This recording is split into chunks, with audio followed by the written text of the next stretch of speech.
Commissioner Lahore محمد عامر جان نے railway station cab علل صبح shining و گرین لاہور مہم کا آغاز کر دیا۔ ان کے ہمراہ ڈی سی لاہور محمد علی اور دیگر افسران بھی موجود۔ گرین مہم میں پی ایچ اے واسا CLLW MC کے سینکڑوں اہلکاروں نے بیک وقت کام شروع کر دیا۔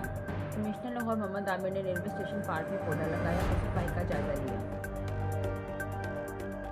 کمشنر لاہور نے اسٹیشن گول چکر کا دورہ کیا اور صفائی کیمپ میں بریفنگ کی۔ آج لاہور کے تمام محکمے شہری سہولیات کے لیے مکمل صفائی مکمل کر دی ہے۔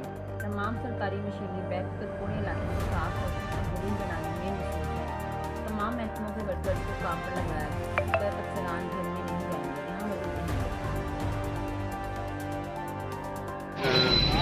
ریلوے اسٹیشن سے لے کر صدر کینٹ ایریا تک کا کمپین کا آغاز کیا گیا ہے۔ تمام محکمے مل کے کام کر رہے ہیں، PHA LWMC واسا LDA، اور کوشش کی ہے کہ اس روڈ کو خوبصورت بنایا جائے، انکروچمنٹ ختم کی جائے، صفائی اس علاقے کی بہترین کی جائے۔